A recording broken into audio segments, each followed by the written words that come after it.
You're not my mommy. Bitch. Nick, Nickelodeon. Nickelodeon. You know what? I enjoyed my last prostate exam. Nickelodeon's been making movies for what, almost 3 decades now? There are a lot of films that are a part of Nick's history, and every single one of them are so different from the last. There are so many movies in Nick's theatrical catalog that odds are, if I were to ask you what movie makes you immediately think of Nick, you'd all have different answers. And who could blame you when their catalog starts with cheeky comedies like Harriet the Spy and Good Burger? Welcome to Good Burger, home of the Good Burger. Can I take your order? Then all of a sudden jumps to a series of unfortunate events and the Spiderwick Chronicles. Want to get some Chinese after the show? Yeah, let's get them. No, I meant food. Oh, sure. Yet despite having such a wide variety in films, all of Nickelodeon's catalog had remained rated G or PG. They had never made a Pg-13 movie. Just think about that for a second. Like, I don't think any other YouTuber has brought this up, but I looked into it and it's actually true. Clockstoppers, Snow Day, A Series of Unfortunate Events, Avatar: The Last Airbender, not even Nacho Libre. Take his arm and spin it around. It wouldn't be until the year 2009 when Nickelodeon would finally start toying with the idea of a PG-13 movie. And they'd test the waters with the movie called Angus Thongs and the Perfect Schnoggings. What the hell type of name is that? But that film only released theatrically in the UK and was dumped on Nick at Night in America, so I'm not gonna count it. Nickelodeon's real first PG-13 movie released on October 26th of 2012, and boy did Nickelodeon piss off parents with this one. Of all of us who wear the most inappropriate costume. You. James! Why is that? Why do you think she would? Yeah, what do you mean by inappropriate? Sexy kitty. Inappropriately sexy? Inappropriately sexy. Inappropriately sexy or just the right amount of sexy? I don't know. Nickelodeon decided to pluck the star of their most popular show at the time and throw her headfirst into a PG-13 movie, creating not only brand confusion, but advertising a movie that parents believed to be a Halloween flick for the whole family. This was not that.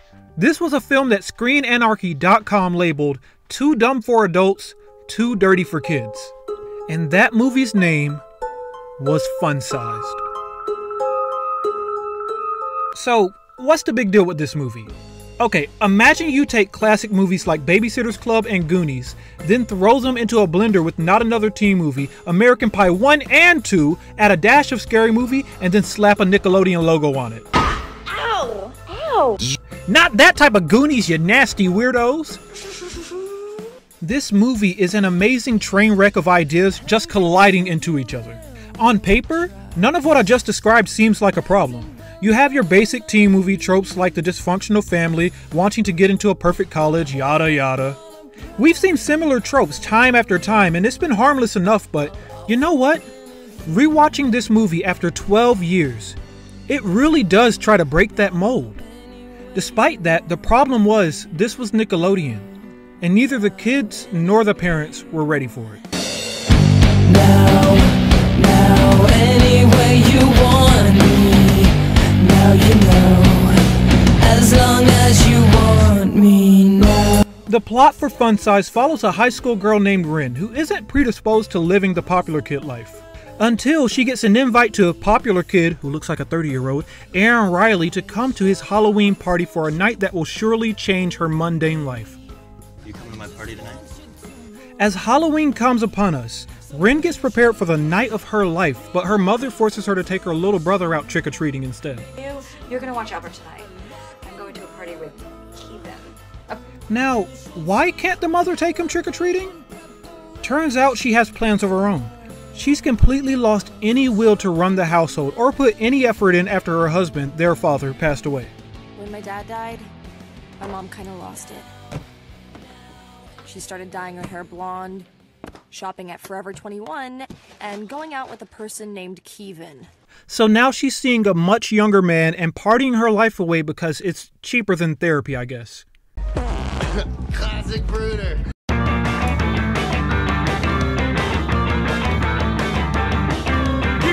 Anyways, Ren accepts the reality that she won't be able to go to Aaron Riley's party, and both Ren and her best friend are now stuck watching Albert for the rest of Halloween night. After hitting most of the houses on the street, the two friends decide to take Albert to the neighborhood haunted house before heading back home. And then you're going to bed. Come on. Ren loses Albert in the haunted house and now has to find one miniature, mute kid among thousands of costumed children.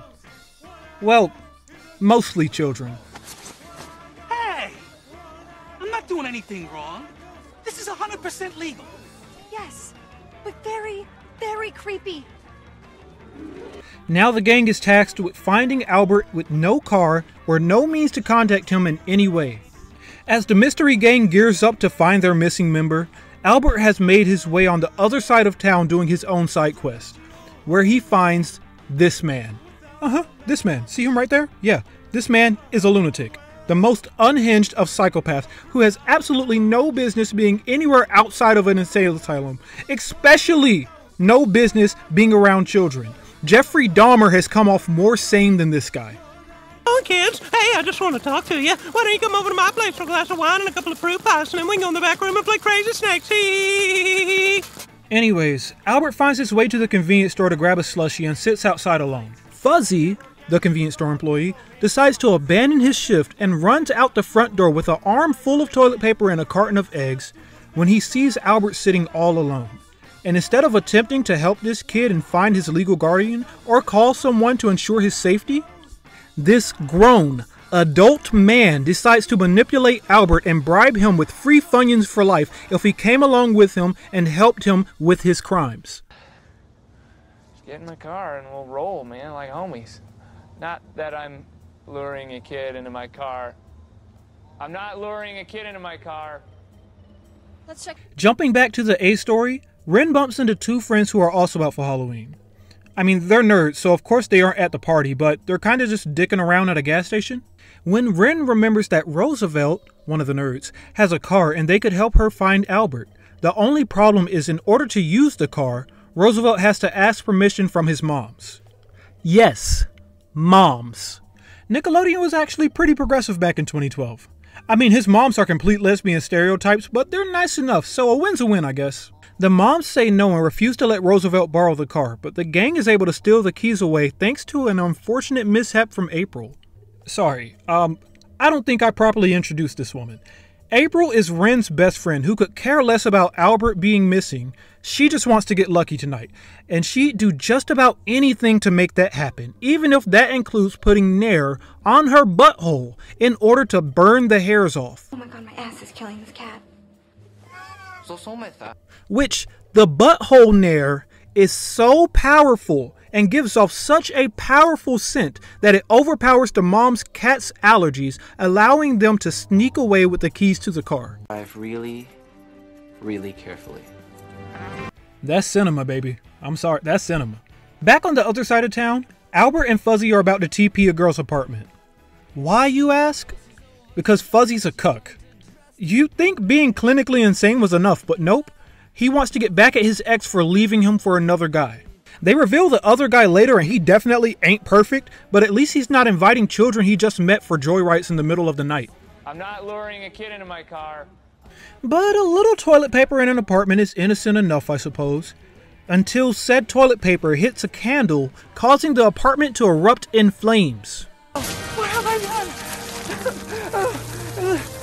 Which now turned what was just once a simple misdemeanor into an attempted murder charge. Fuzzy tries his best to put out the flames, but not before realizing that he was at the wrong apartment. Clara.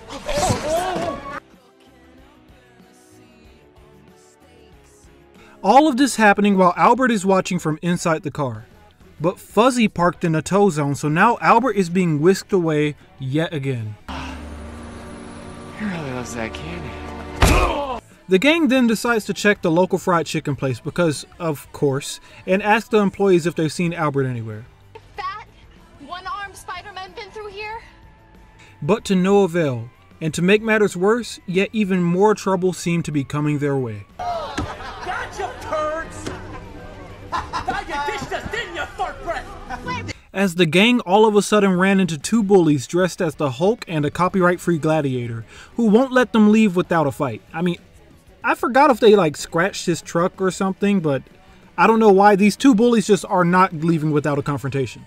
A crowd starts to gather at the equivalent to a KFC on a Halloween night for some reason, and like a rat in a bucket with the lighter held to the end of it, panic starts to ensue. I have this.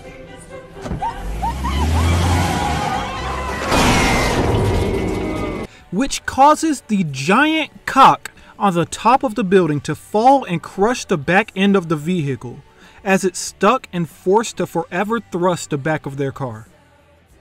If I learned anything from the Planet Fitness locker room, sometimes no homo just isn't enough, fam. We'll be right back. Hey, it's Juju, just hopping in the middle of the video to let you guys know that we do have a Discord for all things fandom and nostalgia. Anyone is able to join and post their fan art or fan fiction, or maybe even just meet someone new who's into the same things as you. I've always, been really wanting to show off some of your fan art, and since I don't have any at the moment, I'll just recommend these YouTubers who I also think are really great and I recommend you check out, who are very similar to what I make here. And happy Halloween if this video is released on time. Let's get back to the video. Now back to the show.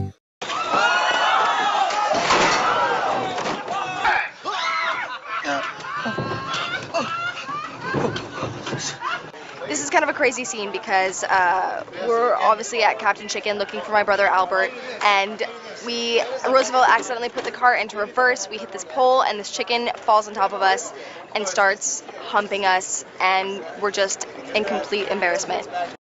Nerd number 2 is starting to have had enough, so he slowly gets out of the car and starts to walk about 5 feet towards the bullies before pulling out an actual Glock and pulling the trigger for all the young victims to see.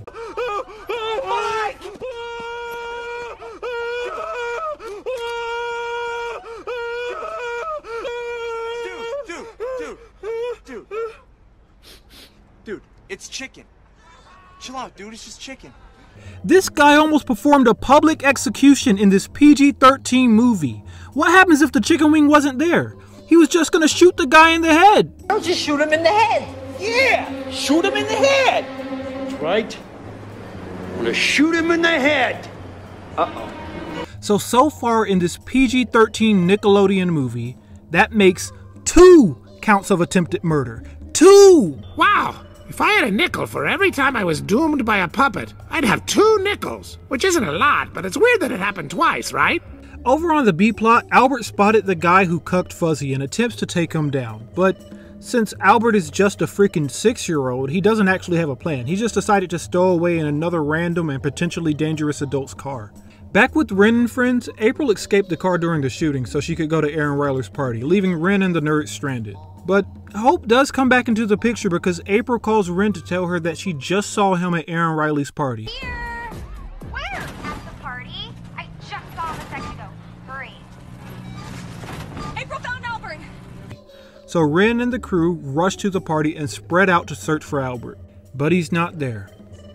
April intentionally led Ren into thinking that she found her brother just so she'd show up and hook up with Aaron Riley at the party.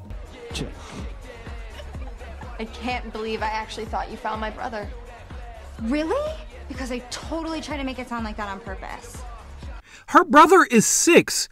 Albert could be dead for all we know. April truly does not care. Her intentions are clear. She wants to bone, and you know what? You're a deeply mistrusting person, and I respect it. Anyways, Aaron Riley pulls Ren up to the front of the crowd at the party and starts to sing her a song he made just for her, which is everything that she thought she would have wanted. But the more he sung to her, the more she thought about Roosevelt. And then it dawned on her. Life is about more than getting the hot guy. It's about surrounding yourself with people who actually care about you. The ones who would do just about anything for you. The ones who would spend their whole entire Halloween trying to help you find your lost little brother. The ones who have always been there. So she turns down Aaron Riley, the hottest 30-year-old in school, because there are simply more important things going on. Who else wants to kiss me? Ren leaves the party completely by her lonesome.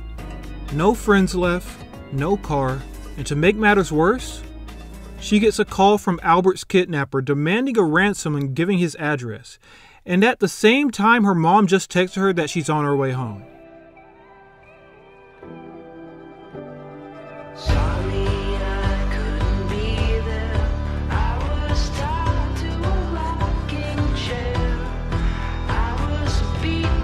So having no other option, Ren runs.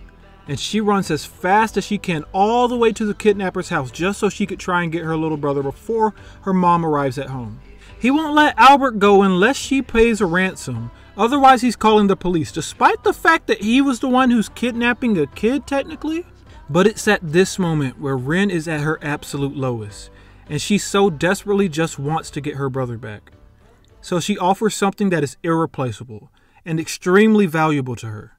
Turns out her father was a music producer and worked with a lot of famous people. The jacket he had, the one that Ren values so much, was left behind by one of her dad's recording artists and now passed down to her. She offers up the last piece of her father to him, just so Albert can come home. Yeah, but Johnny Knoxville is a dick, so he takes the jacket anyway and refuses to let Albert go, causing all hope to be lost. Until one man, one mentally unstable man with a handful of fireworks comes to the rescue and gives Johnny exactly what he deserves. The place goes up in smoke and Ren gets Albert out of there, only to hear the police sirens approaching. That's where this man commits one more act of crazy. Wait, no, this hero commits one more heroic action. I know what you're all thinking. At this point, he went from crazy psychopathic lunatic to the hero we didn't know we needed. Maybe I was wrong about him. It's something I would say if his last heroic deed didn't involve him getting completely naked in front of both a high schooler and a 6-year-old. Over here. And it works. Albert is safe from the kidnappers and psych ward escapees, but yet it's still too late. Mom made it home before Ren and Albert could get there on time. So they go the only place they could think to go when they felt so defeated. Said it's best when you and I were only 3. We can start with all the things that turn us out, and we can go right down the list and throw them out. Can we start over? Yes, Albert? Can we start over? It's over. And from there on, life went back to being life. Albert spoke for the first time since his father's passing. Ren was accepted to her father's college, and life began anew. It's kind of cold out tonight, and it's definitely a little rainy. But it's Halloween. But it's Halloween. Things happen. You just gotta roll with it, you know? Fun Size was not the best critically received movie, landing only a 25% on Rotten Tomatoes and only making $11.4 million of its $14 million budget. I want to say it flew under the radar, but it released on a weekend where pretty much nothing else was playing. Unlike most Nickelodeon films before it, Fun Size was simply too inappropriate to air on the network. So the likelihood of Fun Size getting a second chance through network reruns was near non-existent. Strangely enough though, if you watch the first trailer and compare scenes to the actual movie, there are large parts missing. Which is strange because there isn't a school within the whole film, but it looks like the original scene was to take place at the school on Halloween. And Ren had already received the invitation to his party. I wonder if this was just a deleted scene or if there was originally going to be a more, closer to PG rating of the movie to begin with. But who knows? I guess it'll forever be lost media. I mean, nobody really cares enough to figure out, so I don't know. The movie didn't become a fan favorite or a massive following. Matter of fact, it might have done more bad than good because outside of the Ninja Turtles, Nickelodeon didn't make any more attempts at Pg-13 movies for a while. In all honesty, no one knows what this movie could have been if it would have succeeded. I mean, we could have gotten a lot more Nickelodeon teen movies. Hell, Zoe 102 would have probably hit theaters. But I just don't think audiences were ready for that. At least not at the time. I remember watching this movie with my dad, stepmom, and 3 siblings in what was actually a pretty packed house full of families. Each one getting more and more uncomfortable by the second. All of them stuck it out until this scene came on. Bitch. And then I watched in real time as multiple families got up and left the theater mid-movie. Maybe it wasn't such a smart idea to cast a lead in one of the most popular age-appropriate Nickelodeon shows just to throw her into a film with sex, drugs, and kidnapping and assume that there wouldn't be any accidental overlap. But at the very least, the cast looked like they had a really good time making it. And I'm really glad that this film happened. It's just a lot of fun, if not twisted movie that you aren't really supposed to take that seriously. And while I was rewatching it, I caught myself genuinely smiling. I couldn't help it. There's a certain charm that these characters have that brings me joy. So in a way, I'll always appreciate this film. And if you haven't seen it, I'd hope that now you can, and maybe, just maybe, you'll be able to appreciate it too.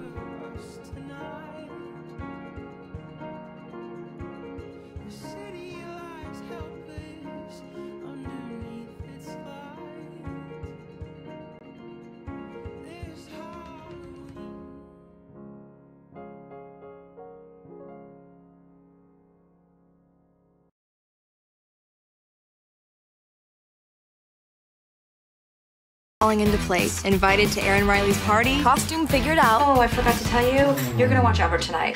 Albert! Where's Albert? My mom is gonna kill me. There he is, let's go! I need a man for a mission. Take your time. Bam! He's here at the party. He's pretty dope, huh? We have got to get that kid some kind of bell. Fun Size, October 26th. This film is not yet rated.